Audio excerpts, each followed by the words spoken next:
Good afternoon and welcome to today's webinar, Timing First Irrigation, brought to you by CottonInfo, CSD and CSIRO. My name is Janelle Montgomery and I'm the Water Use Efficiency Technical Specialist with CottonInfo. So I'll start by introducing our presenters, Dr. Mike Bange, Senior Principal Research Scientist with CSIRO in Narrabri. As a plant physiologist, he's involved with a number of cotton projects around crop physiology, agronomy, including managing abiotic stress tolerance, climate change impacts, cotton systems and water use efficiency. And James Quinn, Extension and Development Agronomist with Cotton Seed Distributors, playing an active role in applied research, extension and delivery. So plenty of knowledge, plenty of experience. Hope you enjoyed today's webinar, and as I said, if there's any questions, please just type them into the chat box.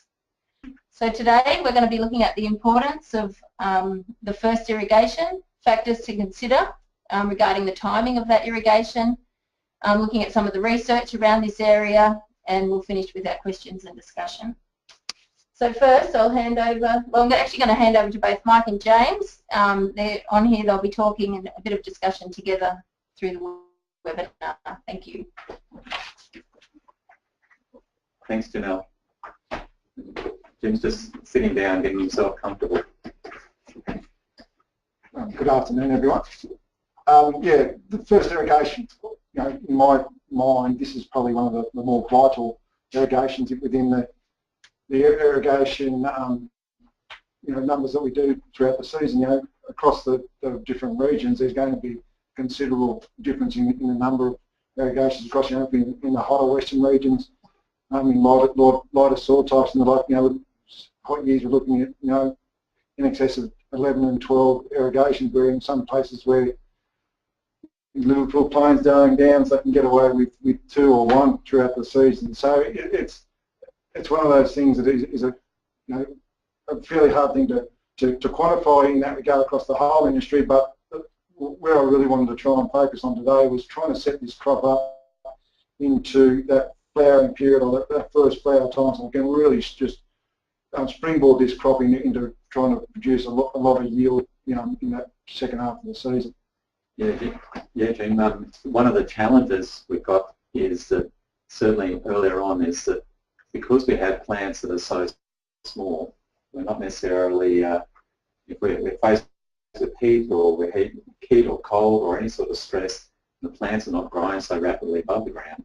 It usually means that the plants are not doing so well below the ground at the same time, so they're not growing a root system as rapidly as we possibly want. So, and all along, if we're facing hot weather or a situation, sometimes the moisture is running away from us quicker than we can actually get the roots growing into that moisture. So it's certainly a really tricky situation because you've got small plants, not with the resources or horsepower to generate really large root systems really quickly, staying in check with that moisture. So that's the challenge, and Jim will talk a little bit about why it's so important then to have those big plants. I also think that we're in a classic example this year, Mike, where we've had a cool start, and then all of a sudden, as this week is showing, it's turned very hot. So we're, a plant that's, it's done it tough for the last 4 or 5 weeks, trying to actually produce a couple of leaves and actually grow a bit, and then all of a sudden the heat's turned on and it's disappearing rapidly. Nice big westerly winds and the like. It's not great, but we're seeing a lot of water now going across, well, I'm calling this kind of a flush irrigation actually, to support those younger plants, which is great. I think that's the point, that this is an example where knowing where your roots are going to be really vital to help make that decision in that. So, Jim, do you want to talk about why it's so important that we have a robust plan? Yeah, I might just, can we just scroll through? There's a couple of slides to the snapshot slides, and we'll just talk about that now. No.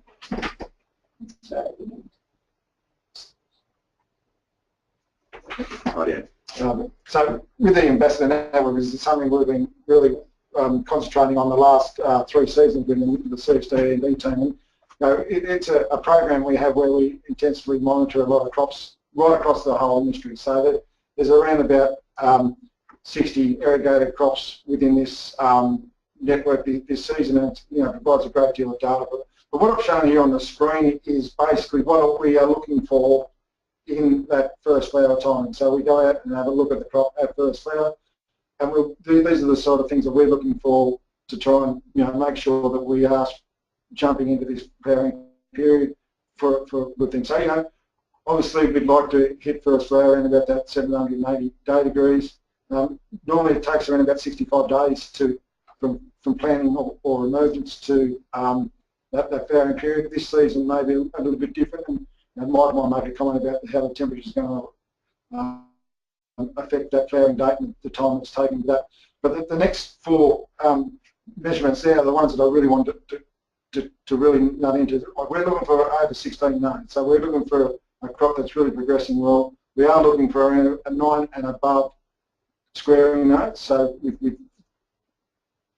normally have about 7 to 8 vegetative branch nodes, and then obviously the nodes after that are the ones that bear first, second, third position fruit. We're looking for 9 and above that. We're looking for a plant to have around about 50 to 60 centimetres in height, and that we're really looking at a node above white flower, and that's going to be our gauge in terms of how well this plant is going, is the nodes above white flower. If we can get higher than 8, that's fantastic.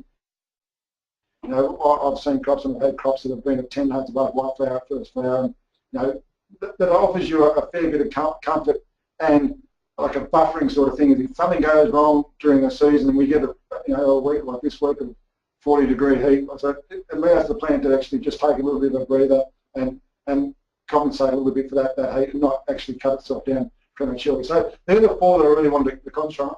The 50 to 60 centimetre one is just a rough guide in terms of, and what we're looking with that one is that if you've got about 50 to 60 centimetres there, it gives an indication that we've got a very good leaf area and a good size of the plant. That's going to be our factory that we're going to launch, creating a lot of bowls and maintaining those bowls there.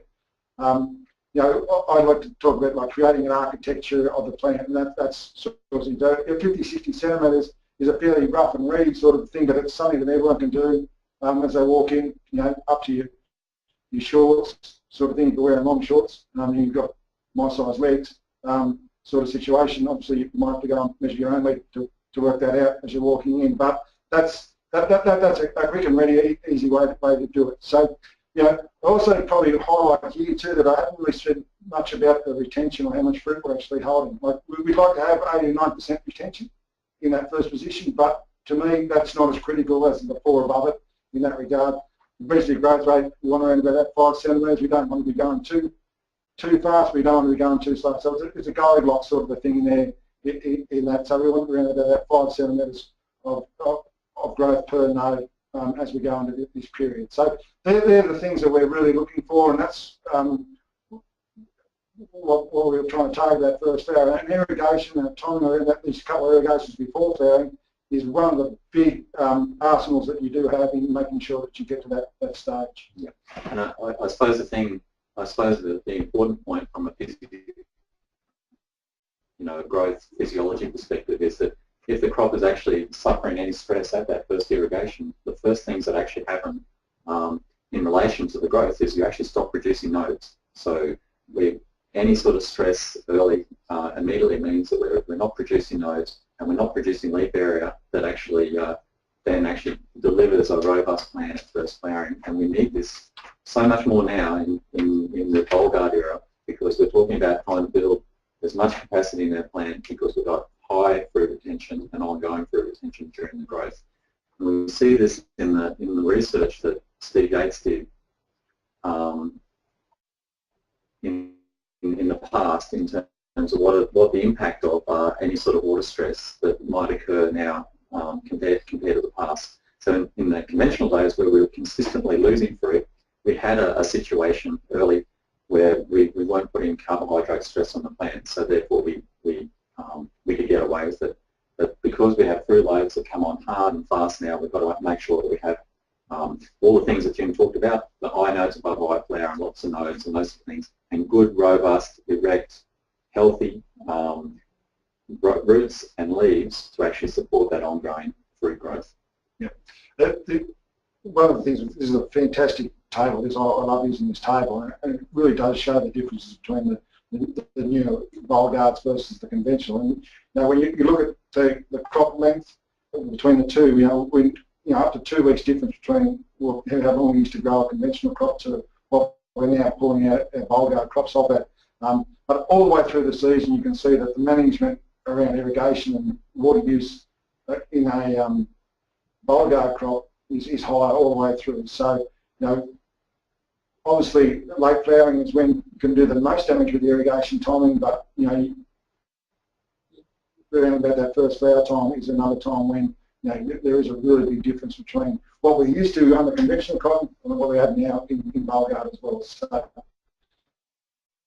you know, the stakes are a little bit higher in bulgur because of that fruiting pattern and the fact that we can hold that fruit. We didn't, you know, we won't get into Christmas time with not much fruit on the bush that we were, you know, many years ago. Yeah. If you certainly don't set up the plant early, what this table doesn't reflect is if you had that problem earlier, the plant's you're going to have to work a lot harder to bring it back from a situation where it starts to quickly drive towards cutout. So I think what we're going to talk about now is the factors that we need to consider around first irrigation. We mentioned there before around about how the season's been going so far. So, you know, really we've had one of the coldest Septembers and Octobers that, well, no, I wouldn't say it's on record, but it's been damn cold. I was wearing a jumper only a week ago. I'm a wimpy Queenslander. He's a Queenslander. Yeah. So unfortunately about that, but we'd probably take whatever he says here with a grain of salt too. But you know, we've gone from a situation where we've had really cold conditions, regular rainfall all the way through that establishment sort of period. The crop wasn't going well, they had plenty of moisture in that upper level, so the roots were never really forced to go down. All of a sudden now we've had 2 weeks where it's been hot and no rain as well, and you know, we've had very much a contrast in, you know, very soft and very cool conditions earlier and, you know, complete switch around now. So, you know, really, if the plant's going to be stressing on, you know, 3 o'clock this afternoon, 4 o'clock this afternoon, there'll be plants out there that I say will be showing a little bit of moisture stress if they haven't had that water applied to them so far. You know, the other point we have there is obviously the ability of the soil to actually give water up to the plants. You know, the lighter soils that don't have a higher water holding capacity or compacted soils are definitely that sort of stuff. And we've seen that, you know, the compacted soils is a thing that I've noticed over the last 3 or 4 years now, that we're starting to see the waves come back into crops where wheel tracks becoming a real issue, and that's going to be something that people need to keep an eye on as well. So, you know, obviously the better the soil, the better it's going to be in holding on to plants for longer and not having to irrigate as quickly. But if we stuff them around and compact them a little bit, we're doing ourselves a little bit of a disservice there as well.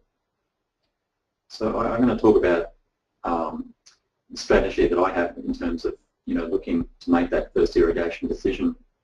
I think that unfortunately there is no simple instrument or means that we have presently, and we'll talk a little bit about the research that we're doing to try to overcome that. But really, the only way to really get a good understanding of what's going on in terms of plants at this time is literally go out with a shovel or dig away at the plants to see, for one, where the fresh roots are growing. For one, if they're actually, you know, if you're confident that the fresh roots are in adequate moisture, you know, that's one of the first decisions that you can make. I use just an old rule of thumb that, you know, you're close to adequate moisture if you sort of, you know, grab a bit of soil and make a ribbon, and the ribbon sort of sticks together, that you sort of got adequate moisture. And then there are other things that Jim mentioned, you know, about the weather forecasts and, you know, what's ahead of you.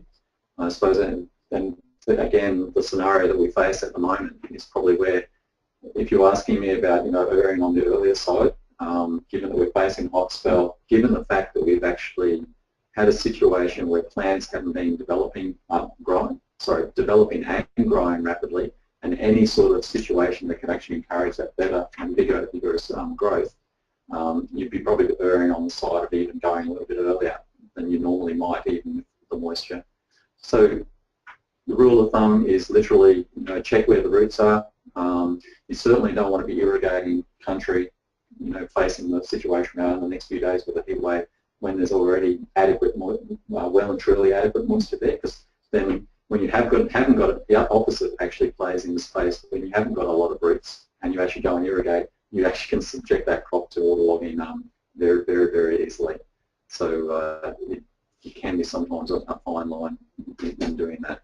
But certainly, if you see that fresh roots, you're getting a ribbon, and that ribbon's even starting to fall apart, I would be, and given the size of the plants and what we're facing the next week, I'd be considering to irrigate. Yeah, and well, this first irrigation now, or flush, the crop hasn't used a great deal of moisture so far. So yeah, so it is really a flush. Yeah, 30 to 40 mils so far. I'd imagine even in some of the earlier planted crops, so it's not going to be a full thing. But when you look at the timing of where we're up to, say we're just at squaring sort of situation now, or just before squaring, and you look at, okay, well, where I'm going to be in about 2 to 3 weeks' time, around that Christmas time, which I think that's when that first flower is going to be. That'll be a perfect time to be able to hit it for a second one, which will be that one that will really jump this crop along. And look, Jim and I were talking about this before. The thing is that every crop that we've seen that's had a bit of a flush at the moment has responded,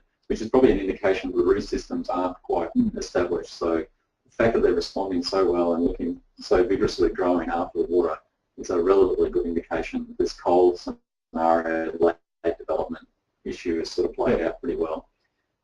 Even though the moisture on the surface might have looked like it was fairly adequate. Yeah. I've just included this graph. So this is some of the water pack, this graph here, and it's an old data. In the previous one we talked about how this has changed a little bit for Beauregard and everything's moved a little bit further to the left in terms of its water use. But really what I wanted to show here was that, when you get, if we concentrate around that time, the first square to first flower, all of a sudden our water use takes off. So once we start getting that flowering phase, water use goes from 2 to 4 mils a day up to 8 mils a day, depending on the temperature. Now that's a considerable jump in that. So we've got to make sure that when we do enter that flowering period, that we do have adequate moisture available to make sure that we meet that demand. Because my aim is to try and prolong that flowering period for as long as we possibly can within seasonal conditions, quite obviously, and constraints with different regions. But we've got to make sure that we've got that plant absolutely firing on all cylinders at first flowering and the first 2 weeks after flowering, so we can set it up there to push it for as long as we possibly can and to hold and create new fruit and fill that fruit that we have already made, so we get a very high bowl count at the end of the season. And that's when we really start to make a lot of cotton. Around about that day, 90 to 100, when things are really starting to take off.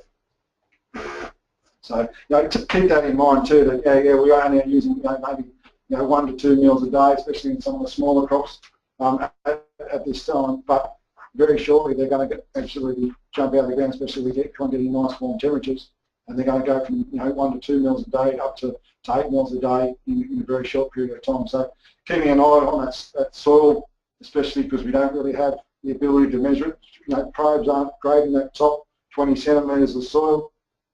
Really the only thing to do is to take a shovel out and walk out in the field. Unfortunately, it's not. There's no whiz-bang gadget we have at the moment to really identify the timing of that first irrigation. So the stuff we're doing with the canopy temperatures is more centered on the back half of the season, not on the front half, because the plant size is not big enough. Yeah, it's looking at too much soil at the moment. Yeah. So really we just need to make sure we work out where the roots are, how much moisture is at that root zone, and then go from there.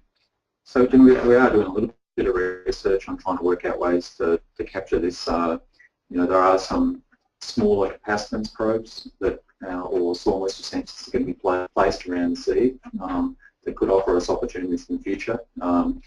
Still a complicated thing at the moment, because you've still got to try to understand where the roots are, and it's not an easy task. So one thing to measure the soil, but we still have to understand where the plant is, and that's probably the biggest challenge in the research side of things. So one thing we're looking at, we certainly have a focus of research and trying to look at this early.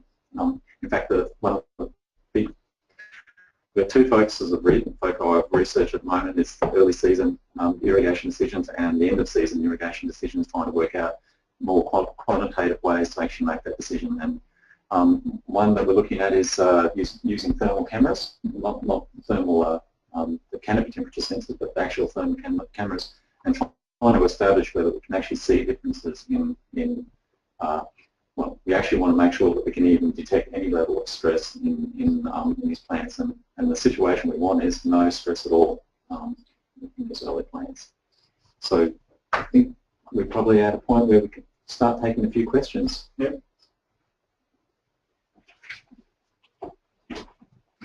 So if anyone's got a question, you just need to type it into your chat over on the dashboard, just under the chat tab, and you can type a question directly into there.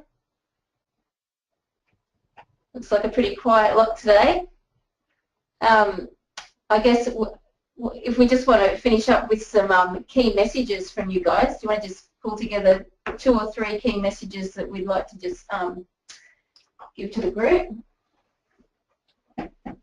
Well, my point of view is it's all about how we get the plant first there and the crop growth sort of situation. So the irrigation timing is all about making sure that we get to that first flower date with a plant that's growing very actively and meets all our requirements, what we call our snapshot in that regard. So, to me, it's all about measuring the plant and making sure that we get to that stage in a very so that the plant's healthy, and basically, my words there about being in no stress situation. The less stress we can put this thing under, the better it's going to be for us in the long run. So yeah, it's all about getting there.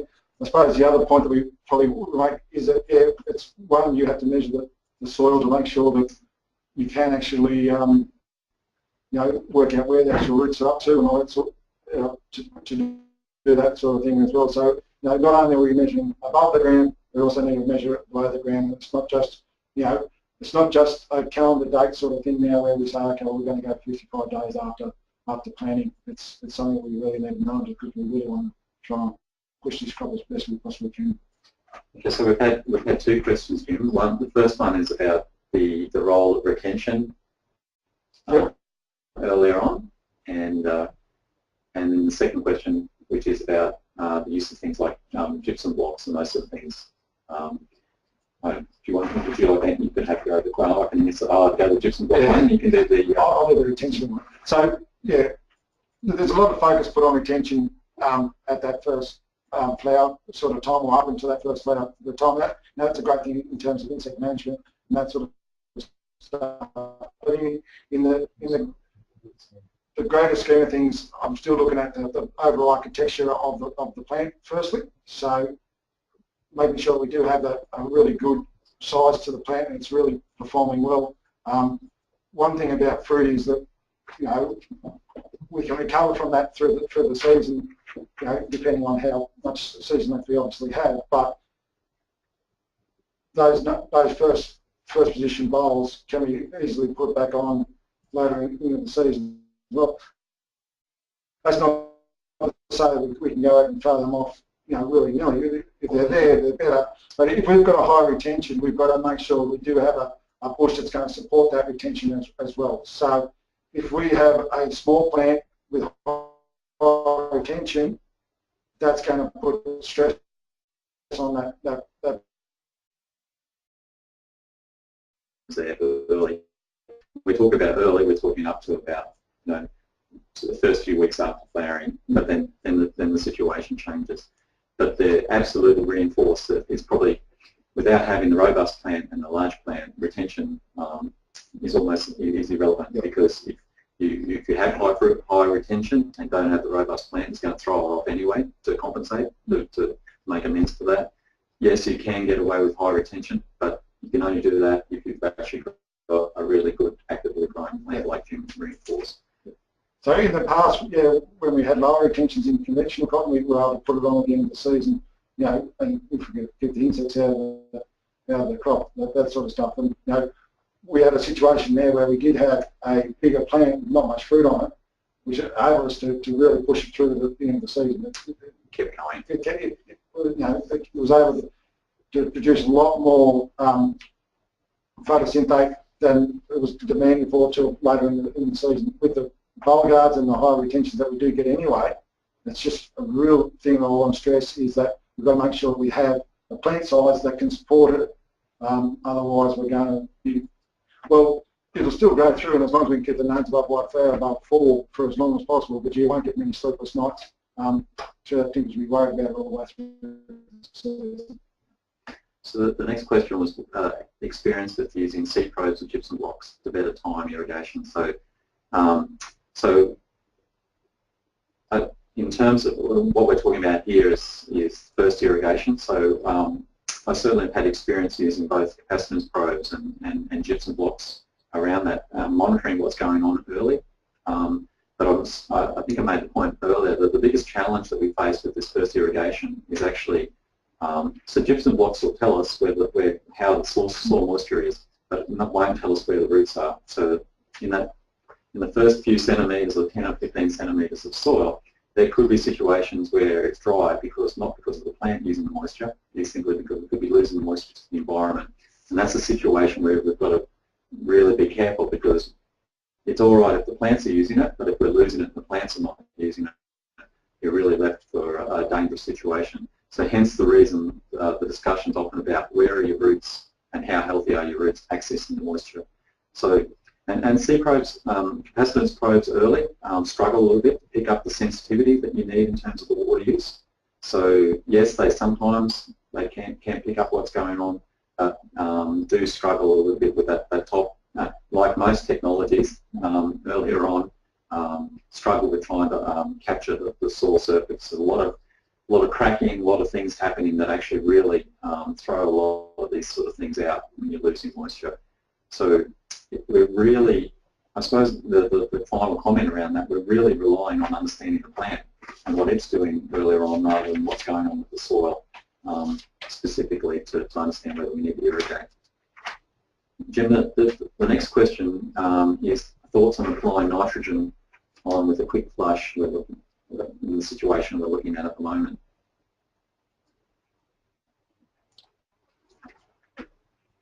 It'll all come down to the availability of the actual requirements of the plant at the size it is at the moment. It's not huge in terms of nitrogen. You know, it could be part of your program that you're putting stuff on now to, you know, you've got a target that you want to get to in terms of how much you want to apply, and you know, you break it up across all the irrigation program. Yeah. But at this, you know, the amount that you're going to be putting on there is going to be well in excess of what the plant's going to be needing. Anyway, I think, yeah, it's okay, but I think, you know, a bit of sunlight, a bit of heat, and a bit of water is going to be the thing. The soil's going to have that much in it anyway. It's most likely it's going to need the water, not the nitrogen. Yeah, but you know, it just all depends on your program. You know, if you've got a program of putting so much over a certain amount of irrigations, it's better putting it trickling on over a few than trying to whack it on all at once as well. And my experience is it's going to need the water to get the rapid growth, not the nitrogen. It's they're well and truly you know, accessing what they can. Yep. In saying that, if you were to see some symptoms, you would probably react to it. Yep. But I don't think it's actually, in the situation we're facing at the moment, I think it's really about encouraging growth on the water. What about later in the season? Well, another point to that one too is that we're in a situation this season where we had a wet winter. Some guys didn't get it on pre-plant. Yeah. So yeah, if they are, you know, for me it's just going to be part of the program. They've got to get it on there somehow. And it might as well be going on with their irrigation. That's the way they're going to try and incorporate it in. So that's a systems question. That's a system issue. In terms of the actual plant, the size it is, and its needs for nitrogen at the moment, it's not. I don't think it's going to, you know, be a deal breaker in terms of trying to get it to grow. It's small, but yeah, it comes around the whole management of your program, I think, more than anything else. So, we're leading on from the question about our experience with gypsum blocks and capacitance probes. Somebody's asked a question about how will our experience later in the season. I suppose the answer to that is that, in fact, as there's no question that these technologies actually work reasonably well in tracking and understanding water use. Because certainly as the plants get bigger, they're using much more, as Jim was showing in his graph, they're using a lot more water, and they're actually, we're not dealing with the sensitivity of such a small change occurring that might impact on the growth. So if you know, So I think the industry experience, and I think as in terms of what is actually out there, shows that the use of these technologies, certainly the use of capacitance probe technologies, is a highly effective means of helping to schedule irrigations. The other thing too is as the crop grows, it actually starts to shade the ground, and all of a sudden the elements of a 40 km an hour westerly coming through doesn't dry down that first 5 centimetres as much. So there's less, there is cracking and stuff like that, but the actual system works better because there's a nice buffer in terms of two elements through the crop. We're not monitoring the impacts in the first 15 centimetres. We're looking at what's going on where the majority of roots are. I must admit I personally haven't had a lot of experience with gypsum blocks down through the profile. I think it's just one of those challenges in the past where, and the main reason why I've never probably used them is actually getting them inserted in the ground properly. So I personally I've always gone back to using capacitance probes because I can actually get them where I want to use them. Can I comment there? With the gypsum blocks, certainly colleagues down in southern New South Wales use those a lot in their scheduling. I think our soil types up here with the cracking, you've got such a small area of your actual block, and it just gets swallowed in the crack basically. So yeah, capacitance probes certainly on the cracking grade clays we use more commonly than the gypsum blocks. So the reality is that all those technologies do suffer from the cracking problems. Yeah, it's like I said, my experience with gypsum blocks has mainly been the struggles with inserting them and maintaining them. But in saying that, if they're there, they have the same ability to actually understand what's going on. Rightio. Well, we'll wrap it up now. There's no more questions. But I just want to show you some further information that you may like to go to with regards to today's webinar. Obviously, the CSG put out their facts on Fridays, and there's a few within the archives of their website. The Cotton Production Manual, Chapter 16, Water Pack, and obviously the CottonInfo website. And you may like to just look at one of the CottonInfo videos that features Mike Bange, looking at first irrigation. Finally, this webinar has been recorded and will be posted onto the CottonInfo website. I'd like to thank our presenters, Mike Bange and James Quinn, very much for their time here today. It's great to have them here and share their knowledge and experience with the industry, so we're very grateful for that. When you sign off today, you'll see a short survey to evaluate today's webinar, so I hope you just take a minute to fill that out. And finally, thank you to all of you for participating in today's webinar. Thank you.